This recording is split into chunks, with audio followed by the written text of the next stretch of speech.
Hi, good afternoon, and welcome to our webinar about financial aid for the MBA for Executives at the Yale School of Management. Thanks so much for joining us. My name is Joanne Legler, and I'm the Director of Admissions for the MBA for Executives program, and I'm lucky enough to be joined today by Rebecca Melville. Hi, as Joanne said, I'm Rebecca, and I actually run financial aid here for all of the programs at Yale School of Management. So I wanted to spend some time today telling you about your different options for financing your MBA for executives. Thanks, Rebecca. And our agenda today is simple. We're going to spend a few minutes just reintroducing or introducing the MBA for Executives program to you, and then I'm going to hand it over to Rebecca to talk about financing options. If you're not already pretty familiar with the MBA for Executives program, this is a great start. However, I would absolutely encourage you to go back to either our YouTube channel or to our website and rewatch or watch the other webinars that we have. They're fantastic, starting from a broad overview to the program, to the recent one we just did about our 3 specific areas of focus, to a Q&A about admissions. So please hop on there and check out those different webinars as well. Today, obviously, again, our focus is going to be on financing your MBA. And to start, though, it's always a great idea to start by reiterating the mission of the Yale School of Management, which is to educate leaders for business and society. And we aim to train leaders who are broad-minded and who are thinking about not only the bottom line for their companies, but thinking about their impact on the larger society as well. This is our founding mission, and hopefully it speaks to you. But what we're trying to do here is really educate leaders to go out there and make a positive impact, not only for their individual teams, organizations, or companies, but for the larger society, whether it's their local town, city, or perhaps even on a global scale. So to reintroduce you or introduce you to the very basics of the MBA for Executives program, it might help to know a little bit about our structure. We are a 22-month or 2-year program, and we meet every other weekend, all day Friday and all day Saturday, with an occasional Thursday thrown in for those who may want to come a night early to take some of our MBA electives. Generally speaking, though, you'll be with us again every other weekend and 4 weeks, what we call sort of in residence, Global Network Week, and a second in residence week. So we start every July with an intake of about 75 students per year. They'll stay with us for orientation and residence for 2 full weeks in July. And then we'll start that every other weekend format. The first year sort of ends with a Global Network Week, where our students will take the opportunity to join one of the other schools in our network for a week-long intensive opportunity that also includes some fun and cultural opportunities at schools in our network outside the US. And then finally, a second residence week at the start of the second year. So 4 total weeks plus every other weekend for 22 months. We start in July and we graduate the following May times 2 years later.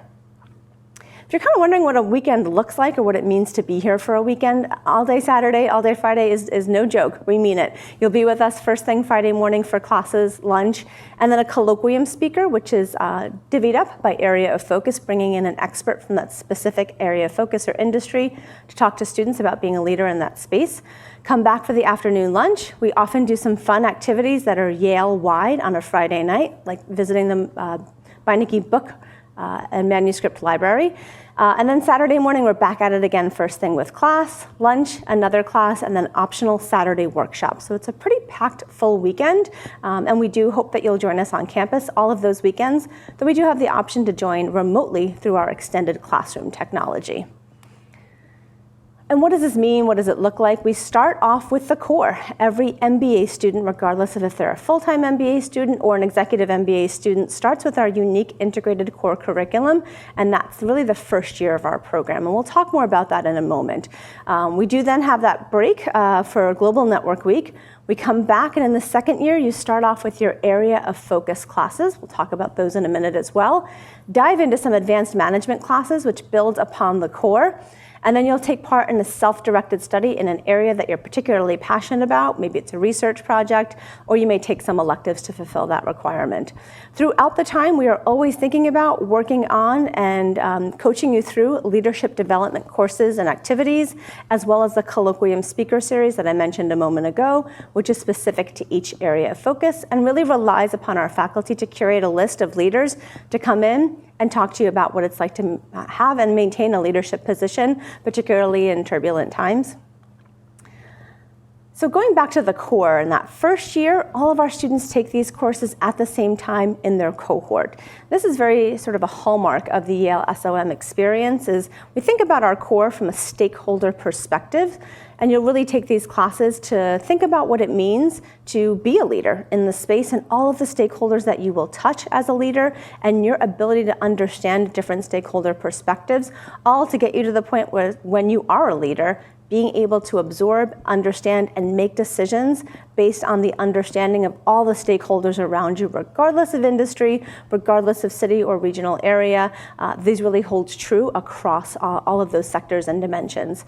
At the second year, we finish up the course with the executive, and that's why it's in the middle, and that's why it's a little bit bigger.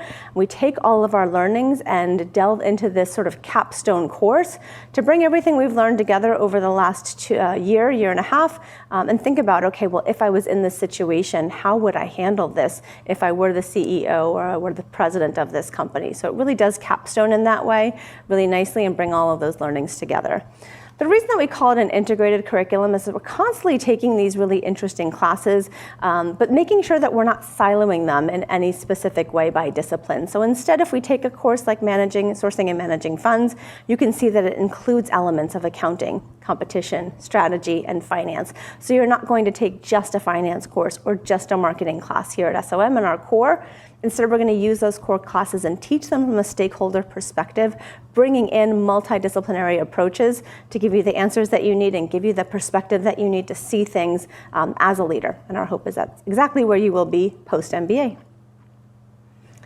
So I've been talking about the areas of focus quite a bit, so let me take just 1 minute to walk you through what our 3 intentional and specific areas of focus are for the MBA for Executives. This is a pretty unique feature of the Yale SOM MBA for Executives program, and you will have to think about this because you'll be required to apply to one of the 3 that we have to offer. And we'll start with healthcare. And this is a great place to start, in part because the MBA for Executives at Yale started as a healthcare-only MBA for Executives. We've expanded since then, but this was the beginning of things. What you're looking at here is a picture of our healthcare conference, which is completely student-run, and just one session of the healthcare conference. But we do have quite a few great relationships with other schools at Yale, including the School of Medicine, the School of Public Health, and the School of Nursing, to bring together practitioners and others in a space where we're thinking really deeply about what it means to run a healthcare organization in this day and age. The father or grandfather or starter of this program is Howie. Howie Foreman is a practicing radiologist. He has appointments in, I think, 3 different schools here at Yale SOM. He is prolific on Twitter, and he teaches the course called Healthcare Policy, Finance, and Economics. In each area of focus, you will take 6 courses in the start of your second year. So here's a great snapshot of the courses and the faculty members who are involved in the healthcare area of focus. And so here are those classes. And what's great about these classes is noting that some of these are actually born out of student feedback. Population health is a great example of that, taught by Marcella Nunez-Smith.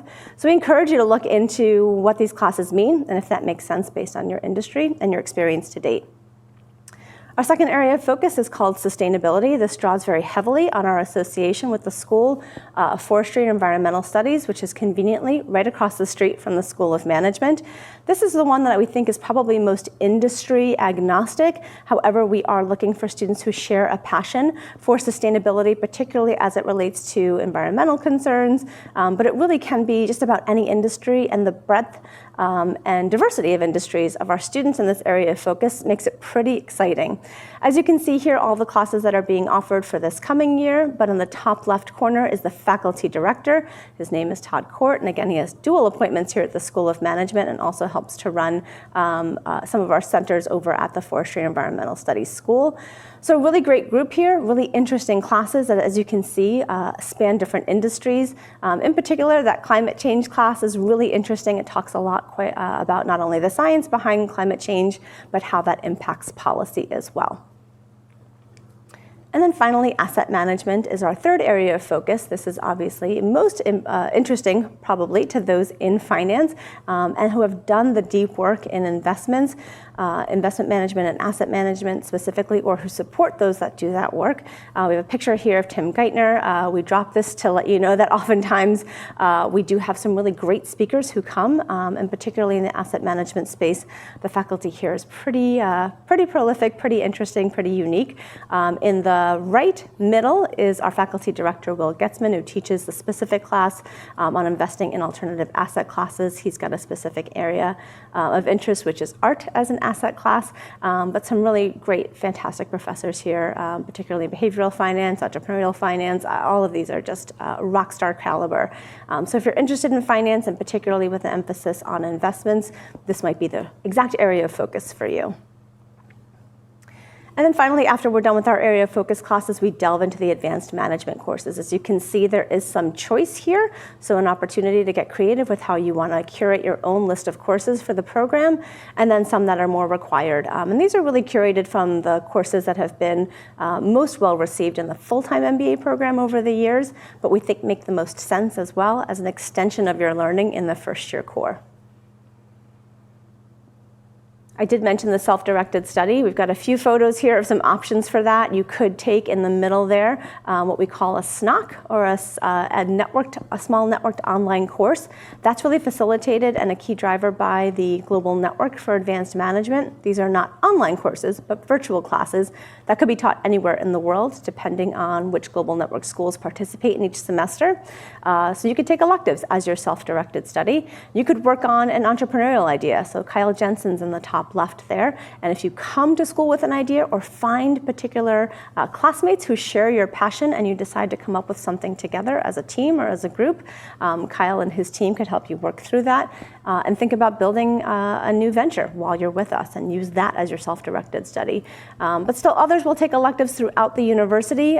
So perhaps they'll take classes in art, they'll take classes in engineering, they'll take classes in languages, and that would help fulfill a self-directed study as well. So there's a photo here of a class that's taught about leadership through art. And that photo obviously is of us at the University Art Gallery, which, by the way, is free for visitors. So lots of creativity here in curating the academic experience that you want to have as part of your MBA program. I did mention Global Network Week and the Global Network for Advanced Management a few times now, so it's important to just quickly touch on what that is. This is a consortium of about 30 top business schools around the world, including Yale, who have come together over the last 6 or 7 years to create opportunities for learning, for research, for survey work. These are the top business schools in their respective countries all over the globe. In the first year, at the very end, you'll have an opportunity to network with other students from these MBA classes and go on a Global Network Week. And this is really the model that shows how networked this actually can be. So rather than sort of a traditional exchange, instead what we're doing is connecting you and creating a whole new network full of people from around the world who share an interest or passion with you. And this is really about creating a much more global network than maybe what you have right now. So if this all sounds good, we'd like to introduce you to the class of 2021. These are the students who started this past July. There are 74 of them. So again, we usually bring in a class of between 70 and 75 students. And they're a pretty great group. This is a group of students who we think has some really unique features, some really great experiences. On average, our students are about 37 years old with about 13 years of work experience.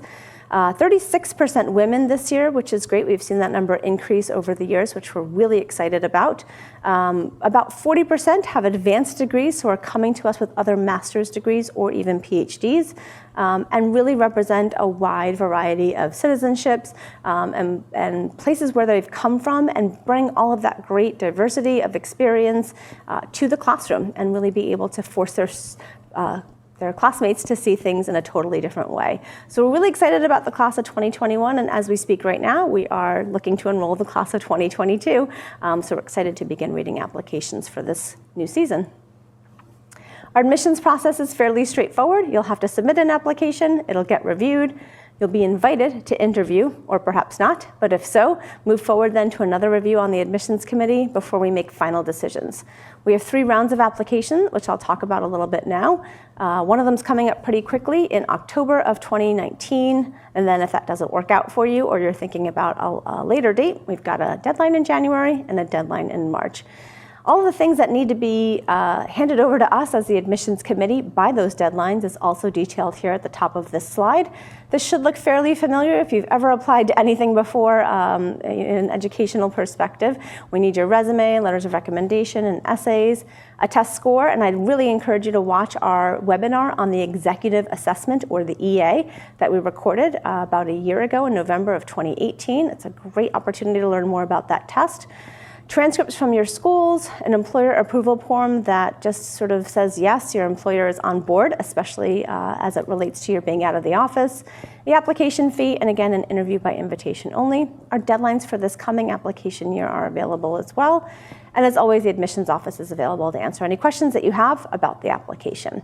So that's a pretty quick and quickly spoken snapshot of the program from start to finish. As always, though, I do encourage you to go back and watch our previous webinars that explains any of those elements in some depth. You're also welcome to come and visit us on campus on a Saturday information session, and I'd encourage you to consider completing a pre-assessment, which is available on our website, to get a good overview of whether or not the program may be a great fit for you. Our staff will get back to you with some specific feedback. I'm going to hand it over to Rebecca at this time to talk about your financing options in the program. Great, thank you so much, Joanne. So now I think we're all inspired to pursue our executive MBA class of 2022. But this is sort of part of that preparation and preparing your finances. Obviously, doing an executive MBA is a significant investment, both in terms of your time and your money. And so all of you are doing the right thing today by attending this virtual information session. So the all-in cost, so that's for the 22 months, not 22 years, that Joanne was talking about for the class of 2022 is $193,500. In the financial aid world, we split that up over 2 academic years. So we'll do, when I'm talking about in the next several minutes, we're going to talk about 193.5 divided by 2. This is your all-in cost. It includes your Friday evening accommodations during class weekends, your food during your class meeting periods, as well as the Global Network Week participation and all required study materials, textbooks, etc. But this will be staggered over 2 years. Helping you finance your MBA is our financial aid team. And generally what we do is we help you figure out how to afford your MBA with typically that's loans, money you have to pay back, and scholarships, money you don't have to pay back. And we'll talk about different sources for both of those as well. But our relationship doesn't end with you as soon as you've figured that out. We also help you as alumni figure out different options for potentially refinancing your loans, and the onus is on us to stay on top of things like that. And some of you will be our friends for 13 years. This year, while we are working with you and preparing your application, et cetera, the 2 years of your program, and the 10 years post-executive MBA program, as well as part of the loan forgiveness program, which provides resources, pays off the loans that you've taken out over any period 10 years post-graduation. Again, spend some time talking a little bit more in detail on all of these as well. We do have very limited institutional support from our executive MBA program. Instructions on the exact process for this will come to you during your interview. So if you've been selected to interview, at that point, typically the executive MBA admissions team will ask you to complete a free application for federal student aid. This is going to feel different if you've only done a bachelor's degree and let's say you have loans from there. Your household is your immediate household. So that could be just you, that could be you and your spouse, that could be you and your spouse and your family. It is not your parents anymore. That's probably obvious, but sometimes it isn't obvious to everybody. But our executive MBA admissions team will use that information to do some determination around need and merit. They will also ask you at some point to fill in an additional paragraph and state your reasons for requesting institutional aid. And our admissions team makes all of those decisions as well. For international students, there's a slightly different process, and I know our admissions staff is eager to work with you on an individual basis. So for our international folks on this webinar today, let's focus on some of the other options later on, but you will be instructed slightly differently as you're not eligible for the federal student aid. I want to talk about one of our most generous institutional aid vehicles, and that's the POSN, Commonwealth Fund Fellowship, and it's really it's a full cost fellowship for healthcare professionals, and it's aimed at bridging the gap in healthcare and equity. And so again, it is a full fellowship for practitioners who have made it largely their life's mission to bridge this gap. And so it is a competitive fellowship. There are several that are offered annually, and it is a great institutional resource for a very select group of people. Another great resource for you is go online and look at other companies and other organizations that provide support for the MBA and executive MBA world. I will be perfectly candid. There is not that much upfront funding for any MBA world. It's probably even slightly smaller for the executive MBA world. But if you are a member of an affinity group, in particular, underrepresented in certain fields, there may be more aid out there for you than others. On our MBA or emba.som.yale.edu website, there are opportunities for you to look at different external scholarship offerings. To be coming very soon, hopefully that will be made a little bit more intuitive as well. But these are some of the external scholarship support sources that we know of, and we urge you to look at those different. Typically, we have a Soros Fellow every year at the school, one or two. The Point Foundation provides support for LGBTQ students. TWIGO is for underrepresented U.S. minorities, for example. These are some more international resources. So, for example, Comexis and Fundación Beca are for students from Mexico. Margaret McNamara is a scholarship resource for women from the developing world. So again, down here, this link is the link where you will find funding resource information on external sources. But many of our executive MBA students receive some sort of sponsorship from their company. That could be actual monetary sponsorship. Certainly your company has to literally give you some time to pursue the executive MBA, but sometimes they will help you fund your MBA studies. And I know our admissions staff has some documentation that can help you work on securing some sort of sponsorship as well. Sometimes our large banks and consulting firms will also have programs where they sponsor students or provide some level of tuition, remission, or support as well. So do your research on that front. Those are typically more geared towards traditional MBA program students, but that doesn't necessarily mean you are excluded. And then there's just a few search engines I wanted to bring to your attention. IEFA and Education USA are particularly good for our international students, the others being more domestic student focused. All right, for some of you, you will fill in whatever gaps that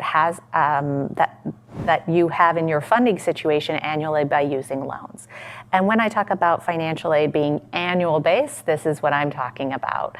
So you do apply for your loans 1 year at a time. That free application for federal student aid is applied for 1 year at a time. The exception for this would be our international students. So I'm going to put you guys on hold for a minute. We'll return to our international student folks on the webinar in a couple of minutes. So you can go ahead and complete that 2021, boy, is that where we are? Now it is available online. Remember, you're going to complete this as an independent student. And we will look at, and that your need will be determined only by your immediate household. All right. This is a really important concept in the financial aid world. The first is understand what cost of attendance is. For you, again, that's going to be half of the $193.5 per year. Again, we're doing this by year. And then whatever your scholarship is, if you are lucky enough to have any sort of internal or external scholarship. I know when you're awarded an internal scholarship, you're usually awarded as an all-in, right? So they say Our staff will say it's $193,500, but you're lucky enough to have a scholarship of $10,000. Well, then we actually take that down to $5,000 because, again, we're doing this on an annual basis. We will also look at the free application for federal student aid returns as something called your EFC, which you can see on the slides there, your estimated family contribution. Again, your family could be defined as just you. If you are married, it'll be you and your spouse. If you have dependents, it'll be you and your spouse and your dependents. And that is the need that you should think about covering from loans. So half of the $193,500 is $96,750, and I wanted just to provide you an example here. So everybody's going to start with that $96,750, and if you're lucky enough to have, in this example, the MBA admissions team has given you a $20,000 scholarship, so we're going to divide that in half for your first year. And your estimated family contribution, I can guarantee you, will not be a pretty number like this. It'll probably be closer to like $34,122 or something completely random. But for illustration purposes, this is a little easier for my math. And so in this particular case, you should think about borrowing $56,750 for 1 year. Don't worry. Springtime, April, May, I will ping you again if you've taken out loans and remind you to do this again for the following year. All right, again, tabling our international students, let's talk about the different loans that our students use, because our executive MBAs often have many options that some of our other programs do not have. Typically, you are more seasoned, you have higher credit scores, so you're better, you may be better off in the private loan market. But I do want you to understand your three sort of main options. Many of our students choose to take out the first $20,500 a year. So again, you're doing this at a year, through the federal direct loan program. The only credit check is there's no credit check, but you have to be admitted to the program and you cannot have ever defaulted on a student loan before. That rate is typically set by Congress around June, and it is set for the life of the loan. So this year that rate is roughly 6%. And all other rates are going to be pegged to this rate. So banks use this rate to determine how competitive they need to be in settling their interest rates. All educational loan products in the United States should have at least a 6-month grace period. That means, while you're enrolled, your interest will be accruing, your simple daily interest will be accruing, but you have a 6-month period post-graduation during which to get back on your feet, I think is the spirit of this, although for most of our MBAs, you don't need that 6 months, but at least you have 6 months before your loans go into repayment, and then you will pay off your loans typically over 10 years or 120 monthly payments. So the federal direct loan is generally considered a pretty good deal and is often the first loan that students take out. The actual application is that free application for federal student aid. Your homework is done. We will ask you to fill out a 1-page application here that's really more what we call an authorization form, a form that allows me or my amazing assistant director, Valerie Cardona, to pull down those funds on your behalf from the government. Some of our students then have still additional need over that $20,500 a year. And so there are 2 different options for you at this point. One is the Federal Direct Plus loan program, obviously also a federal loan, runs very much the same as the direct loan, but it's a full interest rate point above. So it's 100 basis points over. Right now, that's 7%. Again, this will be set by Congress in June. Same in school, interest works the same way. There's the same post-graduation repayment. Another big difference here is there is a larger origination fee that comes off the top. So the federal direct loan, remember, sort of the best loan in the business, has about a 1% origination fee. So of that $20,500, you're getting $20,250 roughly. The same cannot be said for the Direct Plus loan. Although the interest is only 1% higher, you pay a 4.3 roughly origination fee that comes right off the top. So it is a much more expensive loan, which is why many of you will choose to actually take out the remainder, if not all, through a private loan vendor. Most of the private loan vendors in the MBA space look a little different than the private loan lenders in the undergraduate space, so do use the resource in the top right-hand side of that slide. Elm Select is a list that we curate in my office, and we add the vendors that have the most historical usage for students in the executive MBA or MBA programs. And that's going to be entirely based on your credit score, your debt to income, et cetera. So some of our students are getting rates this year, just to give you a general sense of how the private market can be more competitive. They're getting rates in the high 4%. In general, whenever you leave a federal loan program, you are leaving flexibility. A bank wants their monthly repayments every month. The federal government will work with you to make sure that your loan payments work within your budget. You have to be a little bit more sophisticated to know how to do this, but again, something our office can help educate you on before you graduate as well. So you will save typically on private loans if your credit score is appropriate, but you will lose flexibility.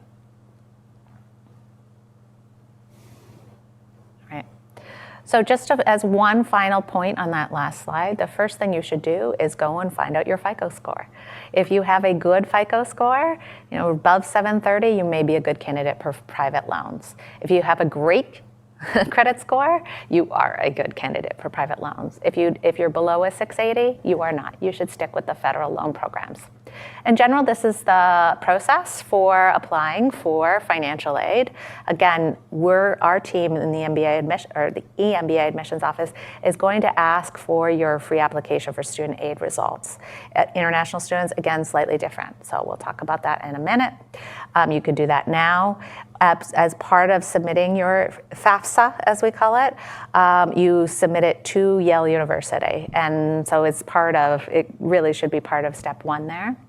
If you are interested in institutional, need-based, and merit-based scholarship offers, you will have a round-specific deadline that will be communicated to you during the admissions process, and you are required to write the team and submit a paragraph stating why you think you have a compelling reason.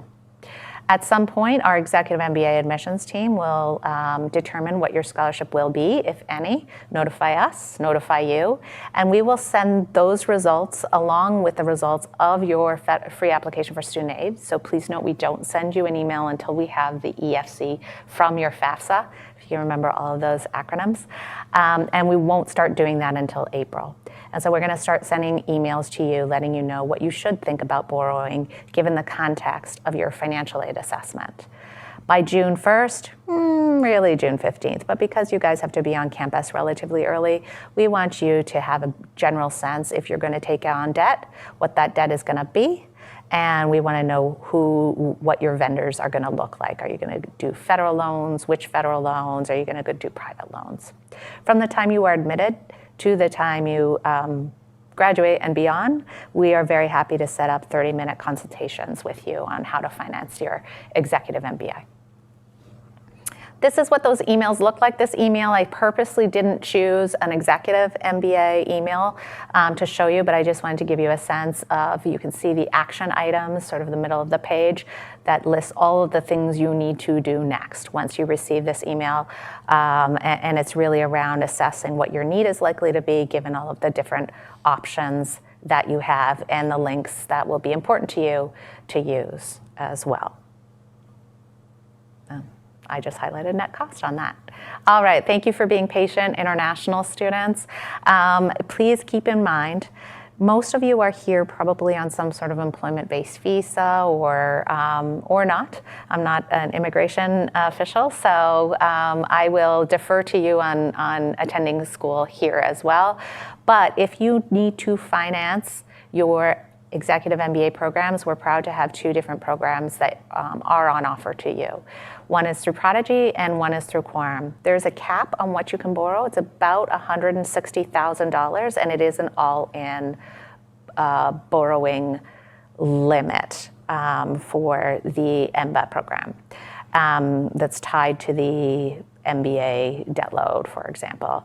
But please remember, this is different from the domestic students. You do have to apply for this all at once. Between your first and second years, they will ask you to, they meaning Prodigy or Quorum, will actually ask you and me to confirm that you are still fully enrolled and how much you want to still pull down. But before you start the MBA program, you will need to apply for the full life of the loan for the full 22 months.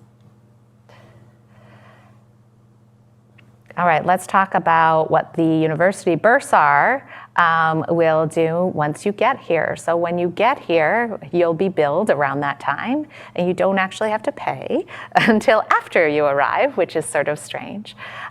So basically, your bill is going to have that all-inclusive tuition on it. And then you're going to have, so that $193.5 divided by 2, well, you may decide you want an extra night at the Omni on Thursdays, so you may be charged a little bit more. You'll have the opportunity, again, to opt in and opt out of textbooks, for example, as well. So we're going to adjust your bill based on that. But most people don't have a ton of adjustments, so there may be none for you as well. If you have any other discounts, we will subtract those, or add those, or adjust your bill, and that would be really a scholarship is typically the kinds of discounts we're talking about. And then for everybody in fall term, we're going to subtract that $7,500 deposit that you made, and so between the two terms, it will be a little bit different between fall and spring. Please note that the spring bills are generated in November. This makes absolutely no sense to any of you. It is because our university bursar is the one who bills you, and they bill all Yale students on the same dates. So I will do my best to remind you. I know Joanne and Wendy and her team do their best to remind students, but it is a very weird time for you to be thinking about paying your bill when you haven't even started second semester yet.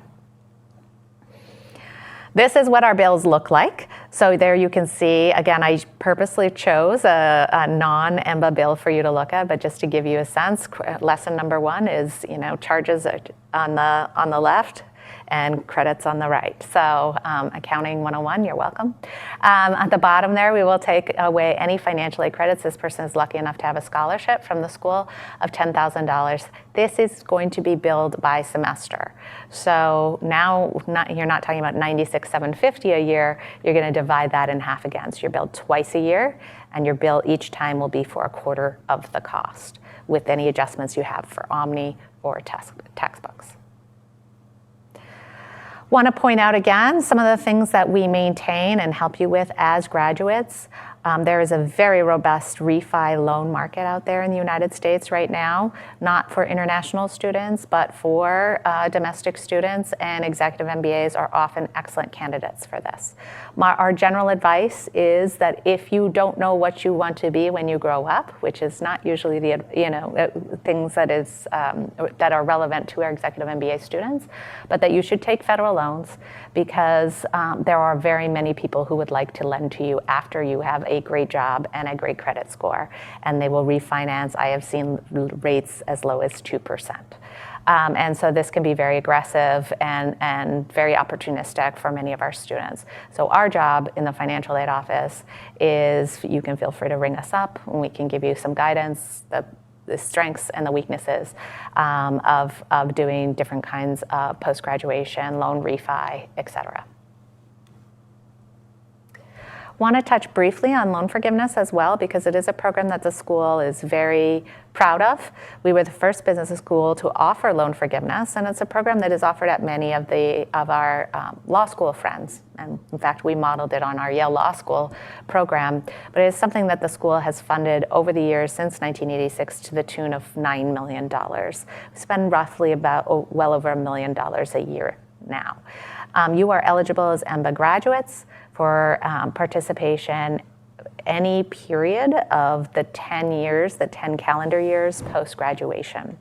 I will be honest and say that most of our executive MBAs, you come in with higher salaries, but because some of you are in nonprofit or other industries or from other countries, it may be relevant for you, but we don't have an overwhelming number of executive MBAs in the loan forgiveness program. But if you do work for an eligible employer, nonprofit or government. Any nonprofit or any government, the equivalent abroad, is totally acceptable. If you make less than $102,000 a year, again, this is why many of our executive MBAs don't qualify for loan forgiveness. You will get some level of your need-based loans forgiven. And again, need has always been a tenet of the loan forgiveness program. It continues to be and always will be. So if you had need up to tuition and fees, we will pay you back at 1/10 of those a year over 10 years. I don't want to spend too much time here just because most of you will not be eligible for loan forgiveness, but it is something for you to think about as you garner your resources for financing your MBA for executives.